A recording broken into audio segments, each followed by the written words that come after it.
Welcome to LOA Today. Walt Thiessen and life coach David Bartke here. It's Thursday, October 19th, 2017. We continue with our ongoing discussion of Ask and It Is Given by Abraham-Hicks. We're up to Chapter 9, David. We're moving right along. It's pretty cool. Wow, I can't believe it already. Yeah. What happened? Yeah. Well, you know, it's good stuff, and people are listening, by the way. The numbers are up. So they like the topic. That's a good thing.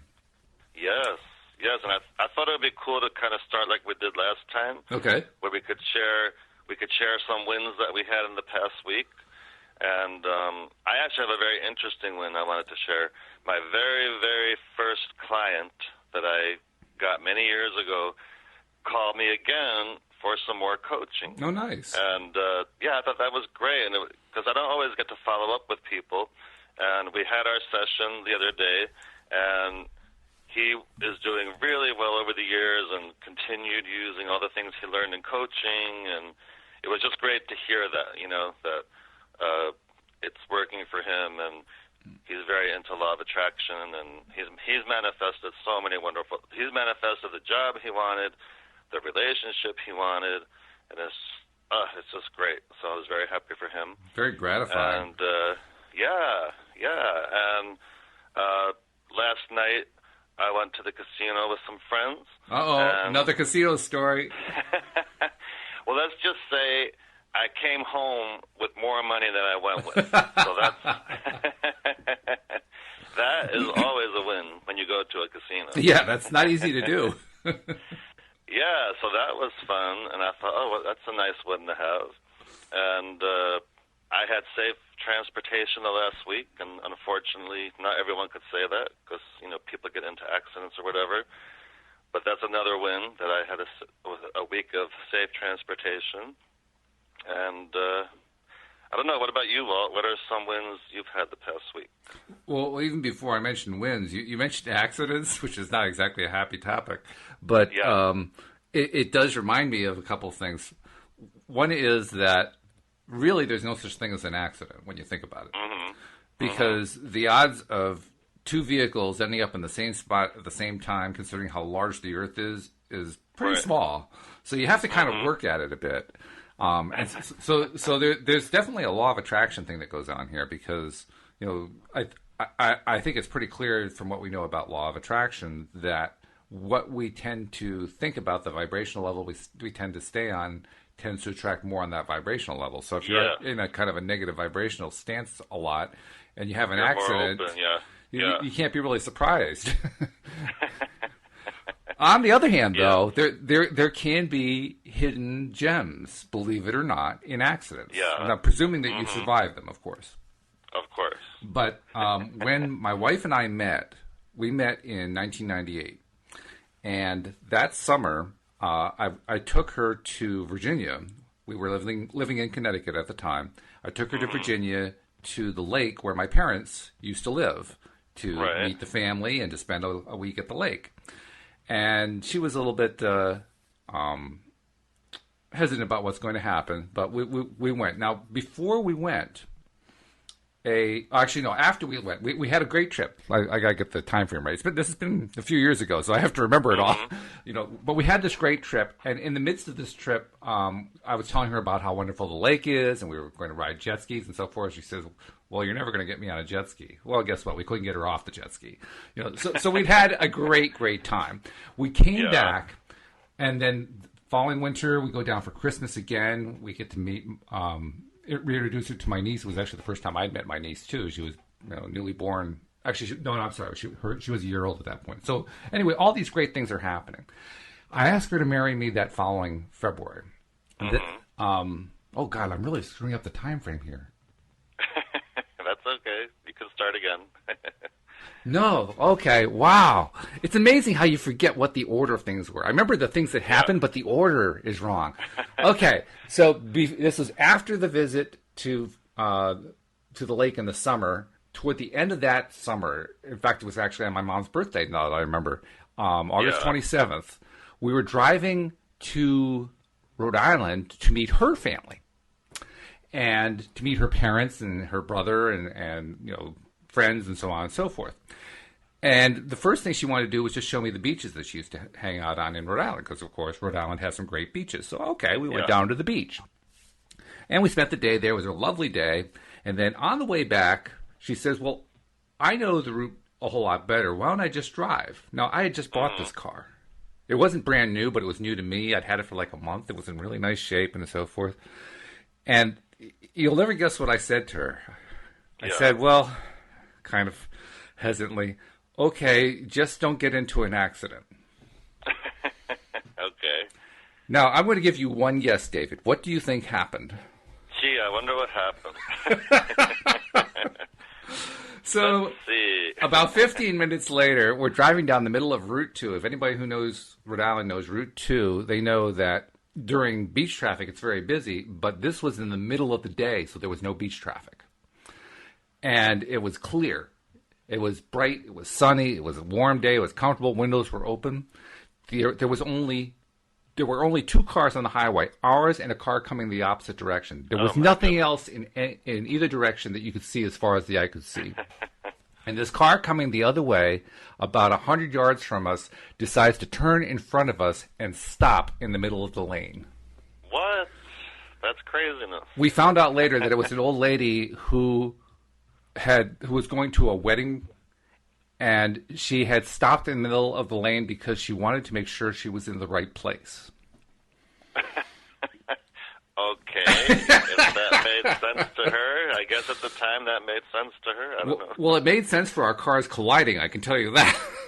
I'm sure. Oh, my God. So we had this massive collision in the middle of the highway with no other cars around. And, I mean, I was devastated because I just bought the car. My wife was still my fiance at that point. And she was devastated because it was the first time she'd ever driven my car, and she just wrecked it. Oh, my goodness.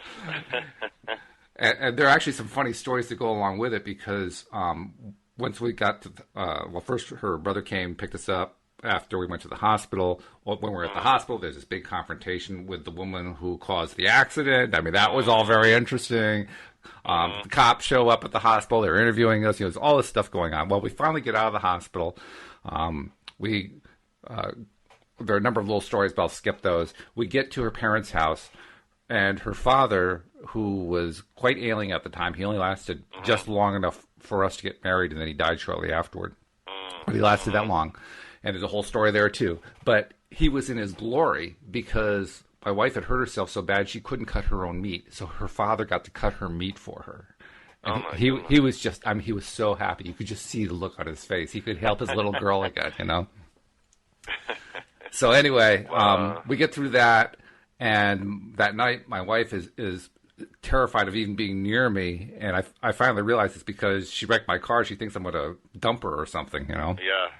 But we get through that, and I still love you. Just don't wreck any more of my cars, that's all. Just don't drive anymore. I'll do the driving from now on. Which is true. I do all the driving. But not because of that, just because I like driving. But anyway, that sounds like, I mean, there's some funny stuff there, but it's still a pretty bad event, right? I mean, I just wrecked my brand new car. Well, clearly the accident was the fault of the other person. And I will give a shout out to their insurance company because they did a great job. It was Progressive Insurance. Their representative started the phone call to me with, "We are at fault." Well, how can you be mad at somebody who starts a phone call that way? And let's settle. That was the next sentence that she said. So we got together and we worked out a settlement. And you know what? That settlement not only paid for a new car, but it paid for the wedding. Oh, my God. Wow. So there's an example of how, I mean, we were actually in a pretty good mood, but we said the wrong thing at the wrong time to get ourselves into a bad place. But overall, we were in a good place. So we had the accident, but it turned into something really good. Yeah. And did you become best friends with the lady who caused the accident? No, I'm afraid not. No, the good news is...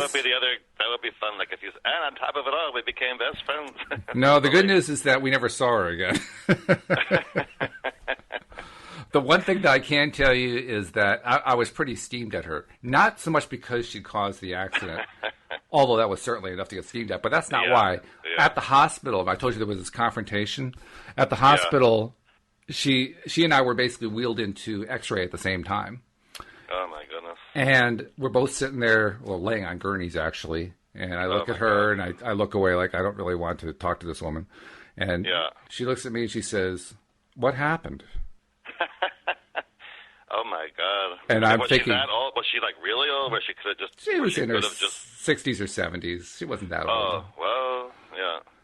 And I just looked at her. I said, "Well, you drove in front of us and stopped in the middle of our lane." Oh my God! And you could see the wheels turning. And she finally came out with, "Oh, I don't remember that." Wow. And I said to myself, "Oh, this lady's going to try to wiggle out of it." And I was so mad at her. From that point on, I was steamed. Like, oh, you got to be kidding me. You're going to try to lay this on us? Wow. Well, fortunately. I did let it go long enough to just, I wasn't going to say anything. Unfortunately for her, her son came along and overheard it. And he says, "Let's move along, Mom." He starts moving her gurney down the path there. So I said, "Okay, well, that's good. Get her away from me." Right? Well, it turned out that I mentioned this to her insurance rep, and her insurance rep said, "Well, don't worry, because her rate is going to go through the roof." And that made me feel a whole lot better. Now, that sounds really nasty, but it did. It made me feel better. And from that point on, I didn't think about her anymore. Oh, my goodness. Wow, that is bizarre. I don't know, maybe she has, I don't know, some kind of weird dementia, maybe, or I don't know. I gathered, I don't really know much about her. I gathered from what the insurance agent told me and from what I overheard her son telling her that she sounded like she was a bit scattered. Yeah, that's what I was saying. I've never heard her really say that. Come on. Yeah. It's probably a good thing that she's not driving anymore, that she can't afford it anymore. Oh, my God. Because she probably really didn't belong on the highway. She could probably have killed somebody. So there's another good thing that came out of it. It makes it more difficult for her, I'm sure, but nevertheless, we really don't need somebody on the highway who's going to kill people. So No. Well, I know another, it's not an accident story, but a friend of mine was driving on the highway. He noticed a car on the side of the road needed help, so he pulled over to help, and there were two girls, and the car broke down, and he helped them, and he ended up marrying one of the girls. No kidding. Never met her. Yeah, they would never have met if that car didn't break down. Yeah, now that's a law of attraction thing, because he was basically delivered to her, or she was delivered to him, depending on how you want to look at it. Amazing, right? He must have been in some sort of an attractive mode at that point. I always tell people you never know how you could meet your significant other. You never know. Oh, you never know. It's crazy. Louise and I got introduced as a blind date. It was the first and last blind date I had in my life. I never had a blind date before that. Really? Wow. Yeah, and I was 40 years old at the time. So in 40 years, I had never had a blind date. I had my first blind date, and I meet my wife. Wow, that's wonderful. Yeah, that's wonderful. Pretty wild. Well, who set it up? Like a friend of yours, or? It was a friend that I knew. I was very much into swing dancing at the time, and wow. yeah, a lot of fun. And I was part of a couple of swing dance communities here in Connecticut that were very, very active at the time. One of them is still active. The other one has pretty much gone by the wayside since then. But at the time, they were really active, and I knew a lot of the women because I had really studied hard to become a good dancer, so I was a desired dance partner in that sense. And so I got to know an awful lot of the women, and I probably knew a couple hundred of them, something like that. So it was a fairly good-sized community of women to know, not to mention the male dancers, too, because there are plenty of those as well. But a good-sized community for Connecticut anyway. Maybe not New York City, but... But anyway, so I had known Deborah for, I'd say 5-7 years, something like that, through the dance community. Well, Deborah also was a psychotherapist. Oh. And my wife was a psychotherapist. They worked in the same office. Ah. My wife had, let's see, let's shorten that story. She had lost her cat. Her cat had died in November, and he had been really, really somebody very important in her life, of course, as so often is with pets. When he died, some of her friends asked her, "Are you going to get another cat?" And almost without even thinking about it, she blurted out, "No, I'm going to get a husband." Okay. And within 6 months, she was taking steps. She wasn't just trying to attract us, she was taking steps. And so she was asking Right. everyone she knew, do you know, this is the way she phrased it. I have to say this is tooting my own horn a little bit, so it's a little bit uncomfortable. But, Yeah. but she would ask people, do you know of any emotionally healthy men? That's a good question. And she asked my friend Deborah that, and Deborah, of course, knew all these men from the dance community. Plus, Right, she has her right. own. Deborah's sort of like a new agey kind of person too, so she knew all Yeah. these new agey guys. I mean, she had a large field of friends, and she instantly Wow. reacted. And she says, "Yeah, I know of one," and she thought of me. And I'm thinking, one? I mean, literally, she knew hundreds of men, and she thought of one. And I still don't understand more why. men that are emotionally balanced than just you. I would hope so. Who knows? What can I say? Hey, they say that the vast majority of people are dysfunctional, so maybe not. Who knows? But the point is, that's how she ended up connecting us together. And the funny thing is, according to Louise, when Deborah answered, "Yeah, I know one," her next sentence was, "Shall I have him call you?" And Louise said, "Well, why don't you ask him first whether or not he might be interested?" Right. So Deborah says, "Oh, okay." So Deborah called me up. Now, at the time, I was in a really bad place. I was not, particularly where relationships were concerned, because I had been really, really unsuccessful. But I did the one thing right that you need to do. I had decided to give up on it and just let it go. You just let it go. Just let it go. And that's what let it back in. Yeah. Just letting go of the frustration, letting go of it's like, okay, I'm done. I No wash my Nothing hands, like I'm done with it. Yeah, and the resistance went Yeah. away, and all of a sudden, boom. So, yeah, Right. and at the time, I didn't understand what was happening because I didn't know the law of attraction. So when it happened, I said, what? I just gave up on it. All these years, I've been trying to find somebody. I finally give up on finding somebody, and now somebody shows up. What's going on here? That's a good example. Yes, that's a good example of letting go. It is, yeah. It shows how important it is. Yes. But yes. I forget why we're telling this story. Well, we were talking about how, it kind of segued into my friend meeting his wife. Oh, Her right. car was broken down, and you said, let me tell you my story. Yeah, that's right. Yeah. So the upshot is we talked on the phone 3 times, and then we met. And and this is also a cool part of the story. We met, and there were no sparks. Oh, no way. No sparks I thought at all. you were going to say we had instant magic. No, and exactly the opposite. Yada, yada, yada. And the following You're weekend, kidding. Deborah had a triple birthday party because Deborah, myself, and one other person all had birthdays within a few days of each other. So she had this triple birthday party for us. And so I went to the party. She said, "How'd the date go?" I said, "Oh, not really very well." And she says, "Well, you're going to give it the 3-date rule, right?" I said, "The what?" The 3-date rule. I said, "What's the 3-date rule? Do you know the 3-date rule, David?" I don't, I have to say. Oh, the 3-date rule is if the first date doesn't go well, you give it 2 more dates before you make a decision. Oh, okay. But that makes sense, because I do know sometimes when you meet the second and third time, it could go either way. It could go the opposite way, or you could feel closer.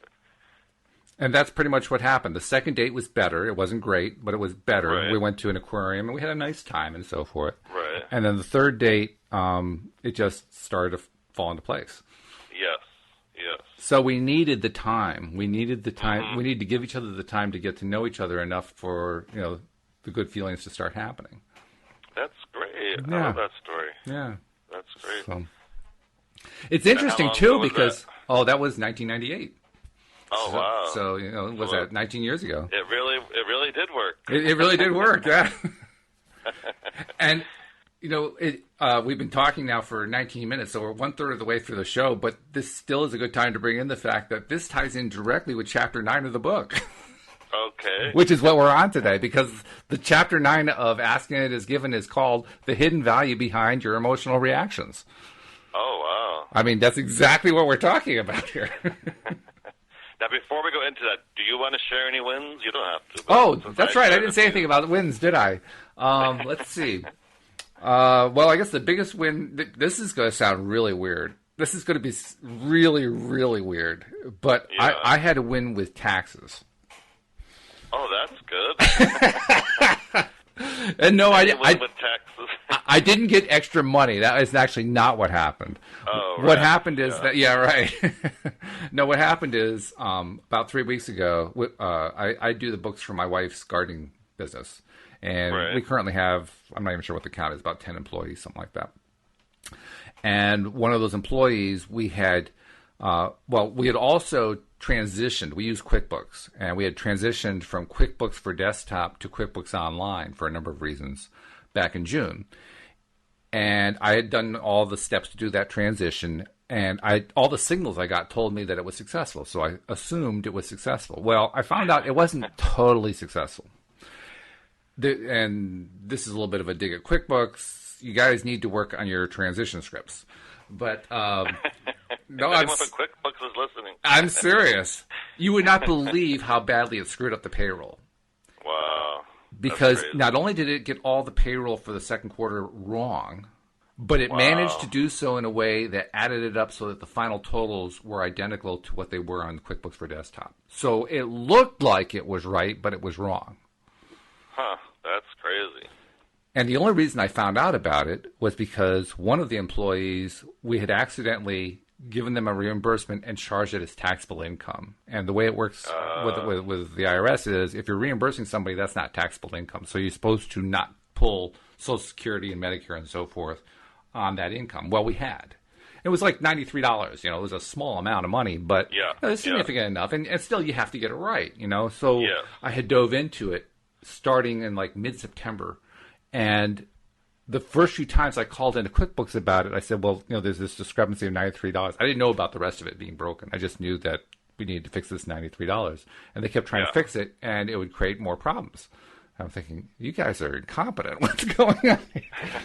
Well, it was partly that, but it was mostly that the rest of it was broken, and this was like revealing, how badly broken it was. It turned out that all of the employees' payroll from the second quarter, and we pay weekly, so it's every week in the second quarter, which is April through June, was messed up. Wow. Every single paycheck was messed up. Every single one was completely wrong. If you looked at the numbers and compared it to what was actually in QuickBooks for Desktop, you would have thought they were separate accounts because the numbers were so divergently different, so inaccurate. And that basically meant we had to rebuild the entire payroll manually after the fact from scratch. So where's the win? So the win is that we finished. Oh, okay. We got it done. And in fact, you and I were supposed to do our recording of this podcast a few days ago. And at the time when we were supposed to do that, remember you called me and I couldn't take the call. Well, that's why I was on the phone with the person at QuickBooks, and we were resolving the issue, and we got it done. So hooray! That horrible thing is off my plate. I'm done. Yeah.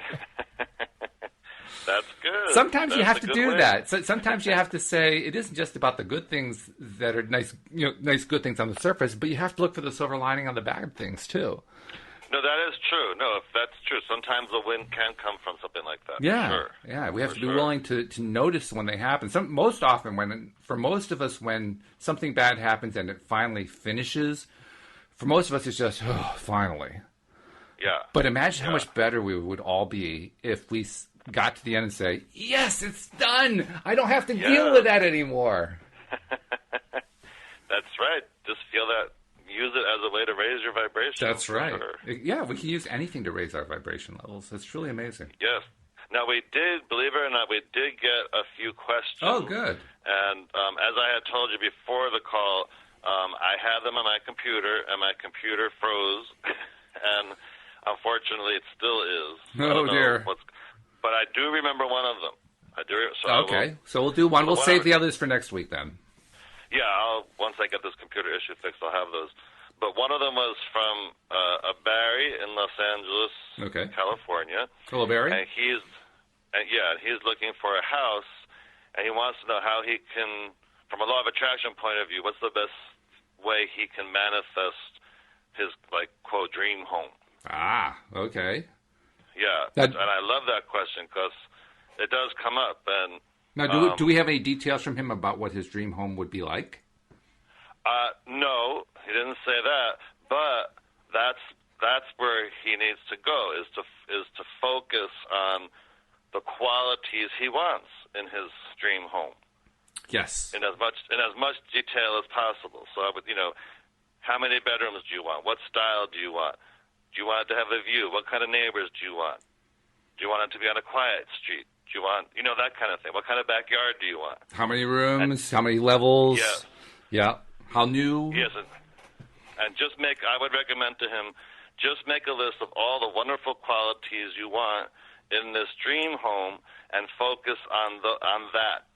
Make sure you're focusing on what you want, not on why is it taking so long to find my house and when is it going to happen and all that kind of thing, because that's just going to keep you in a low vibration about finding this house, and you want to put yourself in a high vibration about it. And a really important thing is not limiting yourself to what you think you can afford. Totally. Yes, I agree. Totally. Because you never know. You never know. There could be something crazy things. More. Crazy things happen. Absolutely. Things that you don't expect. So you find a house that you initially dismissed because you could never afford it, and then there's a fire sale, and all of a sudden the seller offers it at a price that you didn't expect that you can't afford. Yes, and I don't know about you, Walt, but I have had a few experiences with buying a home where it was more than I thought, but I know how things work from a law of attraction point of view, and I ended up getting it for the price I could afford. I didn't really have that experience yet, but the experience I have had is the other side of the coin. Yeah. Because I had a condo that I bought, and I wanted to sell it when I met Louise because we didn't want to live in the town where I was living. We wanted to live in a different town, so I needed to sell it. Right. And when I was selling it, the price that everybody was saying that I was going to get for it was lower than what I wanted by about 20% lower, 20 to 25% lower. Mm-hmm. And I just refused to buy into that. Good. So I just kept shopping around. I think I probably called about 15 different real estate agents. Right. And I finally found a real estate agent who, when I asked her what did she think I could get for it, she named a figure much closer to what I had in mind. Yes, yes. And I said, well, you're saying a figure that everybody else disagrees with. They're all saying about 20, 25% less. Why do you think your figure is correct? She says, well, right. we have a bigger reach. We're able to reach a larger population than most agents are. I said, okay, well, that sounds, believable. So I'd hired a firm to come in to do all the interior stuff to really dress it up and make it, in good shape. Like and so forth. staging, like a staging type thing? Not staging, but basics, like, the carpet was like 10 years old, so it needed to be ripped out, and a little bit of facelifting in the kitchen and stuff like that. Not major expense, but, significant, certainly. Yeah. But, I think I ended up spending about $4,000 or $5,000 overall. But it enabled me to get, 20% more on the value of the condo. So, yes. a lot more than what I invested in it. That's right. Anyway, I ended up listing with that one particular agent who came in with the higher figure. And I asked her when I signed the listing arrangement with her, how long did she think it would take to sell? She says probably about a month. It took 1 week. Wow, fantastic. So all those other agents, not only were they underpricing it compared to what I was able to get, but they were also telling me it would take 2 to 3 months to sell because of how bad the market was. Wow. And I didn't buy into it. I just didn't believe it. Yes, and I have a similar story from my experience in that the last house I sold that I was living in, I wanted to sell like early in the year, like in February, which is unusual. Mm-hmm. And the realtor, went along with it. She goes, well, that's okay. Maybe you'll get a jump start, but who knows? And we listed it at the price she recommended, even though I thought it was too low. Okay. But I kept my mind and my thoughts where they wanted to be. Like, I'm going to find the perfect buyer, and it's going to come in for more. They're going to offer more than the price, and it's going to all that kind of thing. And do you know, in 2 days, wow, 2 days, we got an offer for $40,000 more than the asking price. Yeah. That's actually not surprising to me, but it probably is surprising to a lot of people. And I don't think it was. I mean, you know how coincidences are very law of attraction. Like, Oh, there are yeah. no coincidences. And if, there happened to be a couple that was looking for that neighborhood, and what happened was, which of course we didn't know, they had lost out on 3 houses. In other words, they tried to get them and they were outbid, or they didn't act quick enough. So what they did was, when they saw our house, is they just came in with their best and final. They didn't want to bother with, like, no negotiating. Just go for it and grab it. Yeah. So we were like, which you have to do when when you're in a seller's market. You have to do that. So it totally makes sense to me. It really does. But it goes back to your point, which is totally true. Is like, don't ever put limits on what you think you can have or what could happen, because you just never know. So I guess the answer for Barry is, first of all, make your wish list. Yeah. And don't leave in as much detail. Yes. Don't leave anything off the list. That's right. And make it your ideal home. Don't make it what you're willing to settle for. Make it your ideal home. You can always settle later on. You get to make that decision later, but go for the ideal one. Go for the best one that you could possibly have. That would give you everything that you would want. And then probably write it down. Writing it down is a good thing, because the exercise of writing down forces you to focus on continuing to think about and believe in that house for a longer period of time, and then revisit that every day. Every day, take that piece of paper out that you wrote down all these things on and read the list out loud, because, again, that focuses your mind on what it is you want and not on the things you don't want. Yes, and one little process I'm going to throw into that will help him is, if you have any resistance about, like, but I don't know if I can have a pool or whatever these wishes are, just say to yourself or out loud, I don't know how this is going to happen, but I want a house that has a pool. And I don't know how this is going to happen, but I want a house with a gorgeous backyard. I don't know how this is going to happen, but I want a house, with whatever. And just use that, because it takes away any resistance when you kind of think of it like that. Absolutely. In fact, if you want to reinforce it, you can also say what you just said, and each time you say one of those things, release the air. It just relaxes it out of you. That's right. And by saying it that way, that's kind of what it does, because you're not taking any resistance when you say those words. Right. So it helps. It does help. It really does. It does. Yeah. Because it gets you into a better frame of mind. And when you get yourself in a better frame of mind, you're going to attract more of good stuff. That's right. Yeah. That's right. Yeah, it's interesting, like, the limits people put on. Like, someone else I know is coming into an inheritance. And it could be either a small amount of money or a very large amount of money. Oh, wow. So she goes, well, I'll be happy if I just have enough to buy a Honda. And I said, but what about a Mercedes? And she goes, nah, I agree with her. I don't like Mercedes either. Well, whatever. My point was, like, and there's nothing wrong with a Honda, of course. No, of course. But my point was, like, well, why are you limiting yourself to that? Yes. You might as well vibrationally at least set yourself up for more. Because there actually is no difference between asking for more and asking for less. Of course. So eventually she said, oh, okay, I totally get what you're saying. So, whether it's a Mercedes or whatever your dream car is, go there instead of the Honda. Yeah. Go for the moon. Shoot the moon. That's right, because you want to put yourself in that nice high vibration. That's right. And you never know what else could come in, from doing that. Oh, and that's the other thing. Serendipities, you like you say, you never know what's going to come in. So you could end up, putting out there that you want, this really wonderful car, and then the car comes with your new husband. That's right. You just never know. It just depends on how open you are to wonderful things coming out of it. That's right. So before you know what the inheritance is, you might as well use that to raise your vibration. Think, whether it's a car or some big trip you always want to go on, whatever it is. And the best way to do that is, since it's an inheritance, start celebrating the inheritance. Yes. Do little happy dances, Yes, that's right. Like, use it as a way of a vibration-raising way. Every morning until you find out how much the inheritance is, wake up and say, I am so grateful that person X is leaving me some money. Wow, that's a wonderful feeling.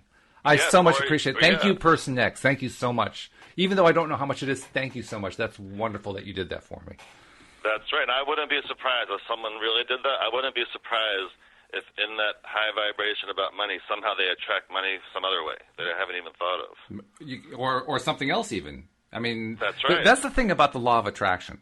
When we're feeling good, it isn't like we necessarily have to zero in on just the particular thing we're thinking about. Of course. The high vibration level, the high feeling level, the big positive feeling level attracts all kinds of stuff that feels good.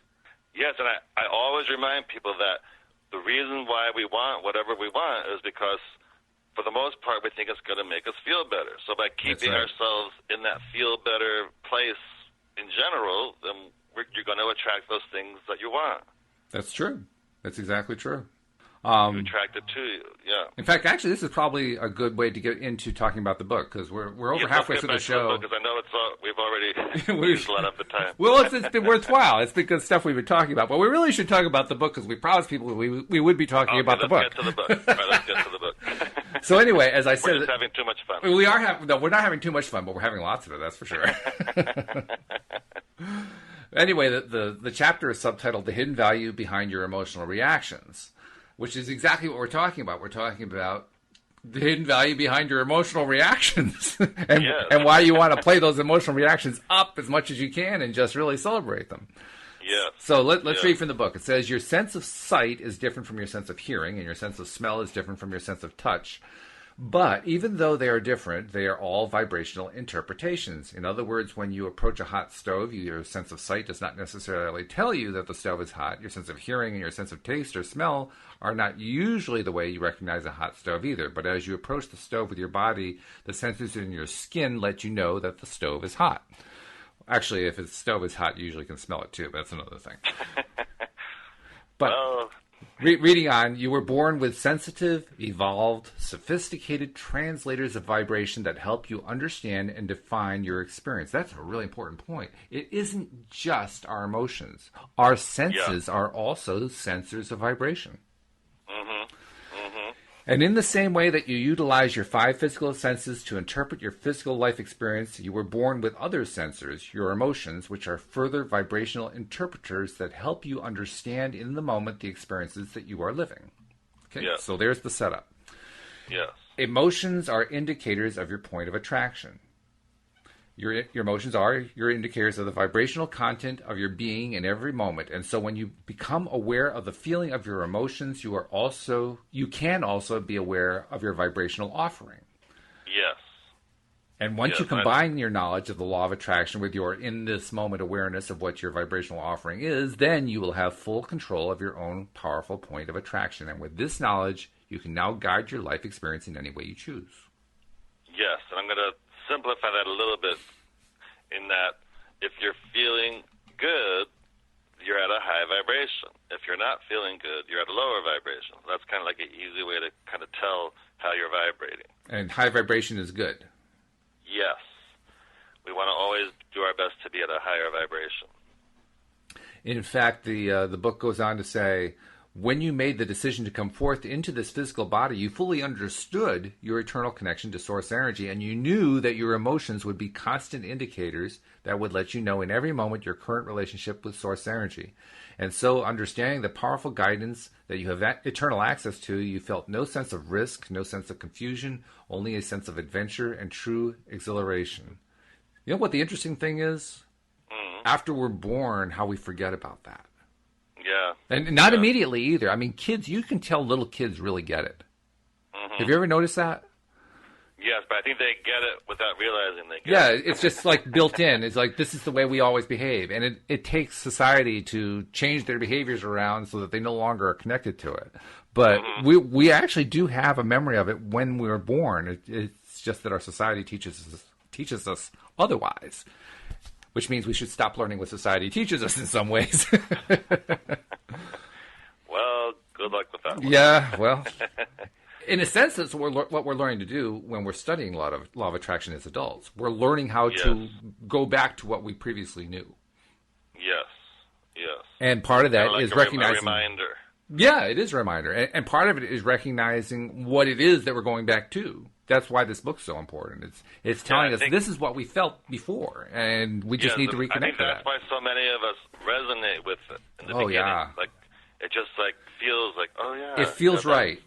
Yes, like that sounds right somehow. I don't know how, but it does. Yeah, isn't that it? I don't know how, but it does. Yeah. That's it right there. All of a sudden, because you hear, from the religions and so forth, you hear what they have to say, and they never seem to connect right. It just never seems, I mean, some of it sounds good, and then it's like they go off on this tangent and they never come back. It's like, well, but wait a minute, what about the stuff that felt good?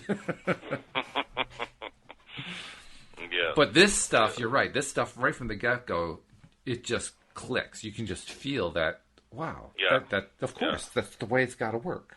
Because and not so much that it's got to work that way, but it just intuitively makes sense that it would work that way. It just it feels like that answer just resonates right with me for some reason. Yes. And indeed, the book confirms that. It says you are empowered beings. You are utterly free to create. And when you know that and are focused upon things that are in vibrational harmony with that, you feel absolute joy. That's what we're feeling when we hear about this. That's the joy welling up. But I love that wording, absolute joy. Absolute joy, wow. Yeah. I want that. That's what I want every moment of every day of my life. Yes. I mean, absolute joy, that's a wonderful state to be in. And the good news is that we can actually use our emotions to get there. That's what the next section's about. It says, when you think a thought that rings true with who you really are, you feel harmony coursing through your physical body. Joy, love, and a sense of freedom are examples of that alignment. And when you think thoughts that do not ring true with who you really are, you feel the disharmony in your physical body. Depression, fear, and feelings of bondage are examples of that misalignment. In the same way that sculptors mold clay into the creation that pleases them, you create by molding energy. Ooh, yeah. That's nice. You create by molding energy, and you do that. Well, let's find out how you do it. You mold it through your power of focus by thinking about things, remembering things, and imagining things. You focus the energy when you speak, when you write, when you listen, when you are silent, when you remember, and when you imagine. You focus it through the projection of your thought. So we are sculptors by focusing, and in focusing, molding the energy that comes through our thought processes. Because it's always a choice what we're focusing on and thinking about. And you can't focus. I'm sorry, you can't stop focusing, I should say. Right. The only way to stop focusing is to go to sleep. Yes, and you can't focus on what you want and what you don't want at the same time. Yeah, you can try. That's kind of interesting. You can multitask it. But multitasking itself is about focusing on one, then the other, then the one, then the other, then the one, then the other. Yes. You can't, at any given instant, focus on two different vibrations at the same time. It can't be done. And a lot of times, what we all kind of find hard is like in the moment when there's something happening, you're like, "What do you mean focus on what I want? This is happening." Yeah, this is happening, right? Yeah, this is what is. So what are you talking about? What's the opposite of this? I have to focus on this for a while, damn it. It's a funny thing how we're so trained to focus on what is. Yes, that's right. And we don't... Because until we hear this, we never even think, let me focus on what I want as opposed to what is. Well, yeah. In fact, we end up concluding that if you don't focus on what is, there's something wrong with you. Right. That's interesting, right? Yeah. But in fact, this is probably the hardest part to learn when you're trying to learn law of attraction for the first time. In fact, you can choose to focus on what you want, and it doesn't have to be what is. Absolutely. Of course. Yes. And the easiest way to understand... You don't want it to be what is, because if it's what is, you're going to keep attracting what is. If you find yourself having difficulty comprehending that, the easiest way I know to comprehend it is to remember that when you were a child, you did not have any trouble playing. You did not have any trouble making up play scenarios. That's right. That's true. We don't have any trouble understanding the concept of fiction. We don't have any trouble understanding the concept of a fictional story. All we're saying here is create fictional stories. create fictional playtimes, create fictional environments. Yes. And create it in your mind. And when you create it in your mind, you are no longer focusing on what is. Mm-hmm. You are now focusing on what you want to become, what you want to have happen. And in the process of doing that, you are now actively creating rather than living by default. Mm-hmm. Mm-hmm. So the whole goal here, this is probably the number one thing that we're all trying to accomplish when we're learning this stuff and trying to apply it. We are trying to relearn what we knew as a child, and that is how to imagine what it is that we really want so we can attract more of it. That's it in a nutshell. And it can be fun, like when you really try doing it. Oh, yeah. If you do it long enough, it actually feels good. It's fun.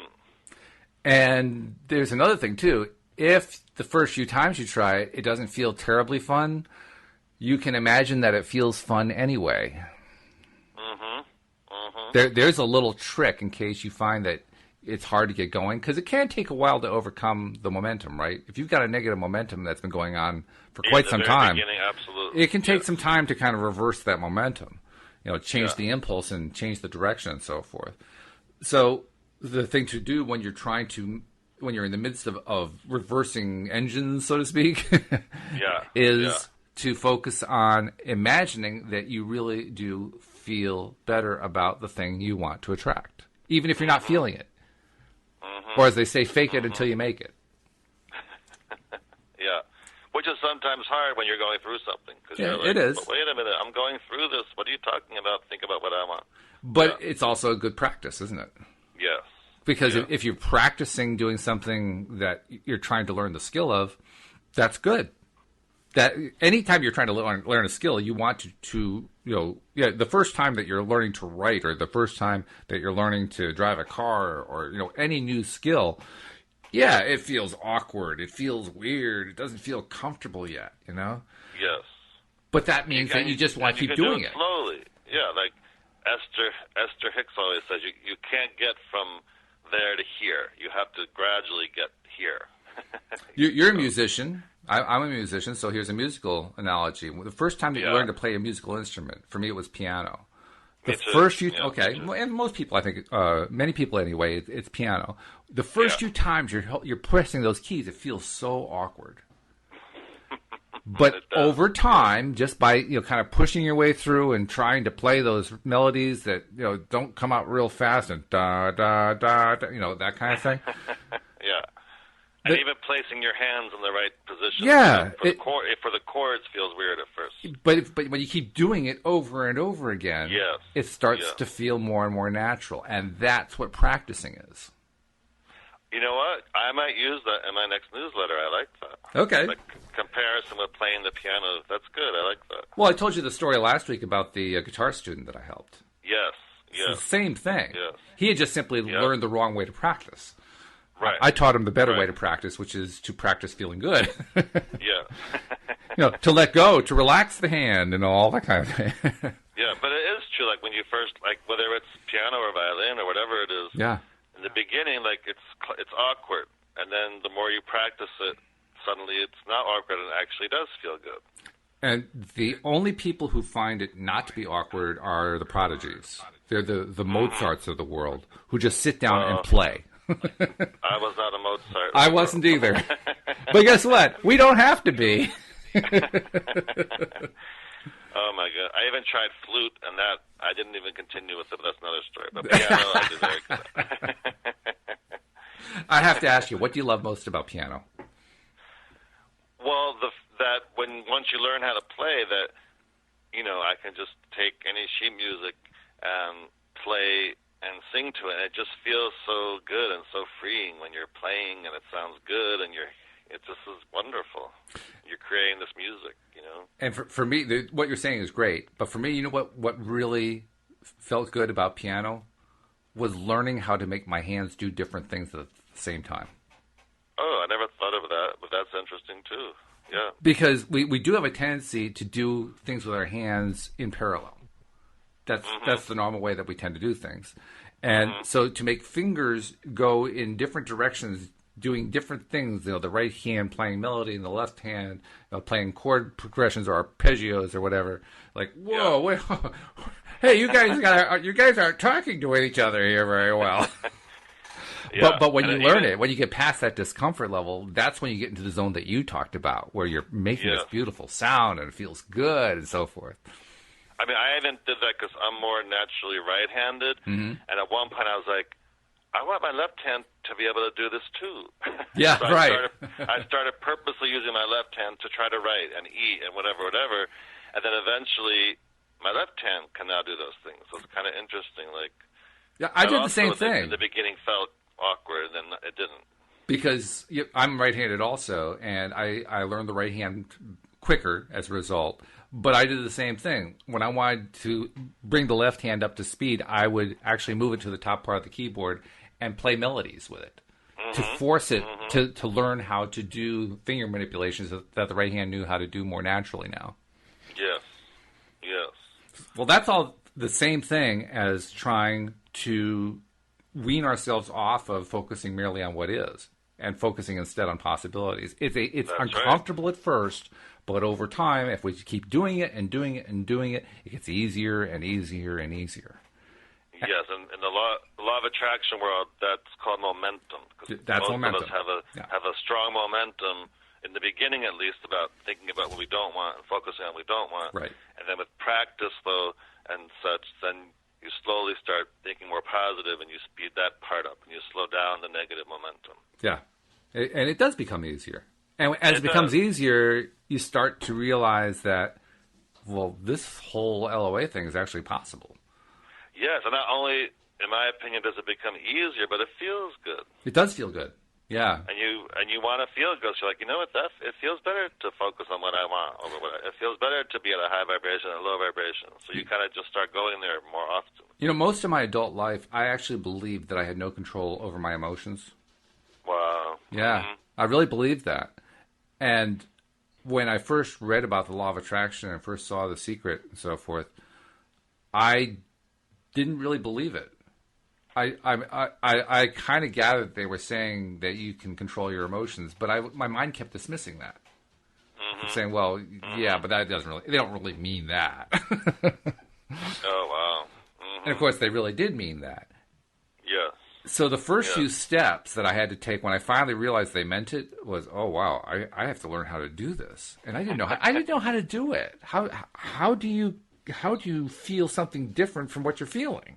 But what clicked in your mind though that made you want to continue? What was it that made you want to continue? Oh, I wasn't getting results that I wanted, and so I was studying more to figure out why I wasn't getting the results I wanted, and I learned that. This seemed like a way to do that. It came through to me that I had to take more control of my emotional content at any given time in order to attract more of what I wanted. And so now I had an urgency. Now I had a reason to do it. But that didn't mean I knew how to do it yet. It just meant I had a reason to do it. So, I'm like the person who's sitting down to the keyboard for the first time and trying to put the hands in the position on the keys and push the keys in the right order. It's like, oh, this feels so uncomfortable. That's the way it felt when I was trying to create emotions that were different from what the current is was telling me to feel. Yes. What made the difference for me was remembering what we mentioned earlier, which is when you're a kid, when you're a child, it's easy to imagine stuff. And so I just pretended that I was playing a game of imagining a different feeling. And that didn't really do it at first. What did do it was, I've told you I'm a walker. And during my walks, my wife would encourage me to just enjoy stuff about what I was seeing on the walk. Even though it's what is stuff, find the stuff to enjoy. And but that's a different way. Yeah, that's fine. But that process of focusing on what is that you enjoy, it does help unstuck you, get you unstuck from being focused totally on what is. That sounds a weird thing to say. And you had practice focusing on things that make you feel good, enjoy. It sounds weird to say that because I was focusing on what is, but the act of focusing on the positive side of what is actually freed me to focus less often on what is and to start focusing more on what I wanted to imagine things to be. Yes. So the shift takes place by deciding that, first of all, there isn't just one is. You know what I mean? There are actually lots of ises out there. The question is, which is are you going to focus on? Mm-hmm. And by shifting what you're going to focus on to better ises, you empower yourself to imagine beyond is. Mm-hmm. Which is pretty cool when you think about it. Yeah, because if we keep focusing on what is, we're going to keep attracting what is. If we focus on what we want, then the what we want will eventually become our what is. But if we're stuck on focusing on what is and we aren't sure how to break out of it, we can at least focus on different ises in order to get out of it. Yes. I hope people aren't confused about all this what is, what isn't, what is, what isn't. I hope not. But it's a key point, and it's subtle, but it's key. That you, even if you're stuck on what is, you can use what is to get unstuck. Yes. Yes. Which is nice. It was the only way I was able to get out of it, to be honest. Mm-hmm. It was the only way I was able to break the pattern. You know, because I was in a bad habit. Well, I broke the habit, and once you break through, it isn't like, well, why didn't I see that before? It's more along the lines of, wow, I can really do that. Yeah, like from now on. Yeah. This is my new way of being. And oh my God, now I don't have an excuse anymore. That's right. That's right. So let's finish up the chapter. We're on the this is actually a fairly short chapter, which is good because we spent half the episode not talking about the chapter. I know. I think we only have a few minutes left anyway, so go for it. Well, we got about 4 minutes left, so we're okay. 3.5, something like that. Yeah. So the last sentence of the chapter says, like the sculptors who, with time and practice, learn to mold the clay into the precise desired creation, you can learn to mold the energy that creates worlds through the focus of your own mind. And like the sculptors who, with their hands, feel their way as they recreate their vision, you will use your emotions to feel your way to well-being. Mm-hmm. That's really it. Mm-hmm. You're not just experiencing emotions, you're using them. You're putting them to work. Yes. And when you put them to work to reshift your focus and to reach out for better emotions by shifting your focus, you are using them. You're not just experiencing them. You're not just a victim of them. Yes, yes. That's a really important distinction. We don't want to be victims of our emotions. No. And even if it's just a little bit better at a time, that's great, as long as you're going in the better direction. Yeah. And, well, even if you're not going in a better direction, just the fact that you're no longer dependent on them is good because your compass comes into play and says, whoops, you're going in the wrong direction here. Warning, Will Robinson. Yes, but it's important to,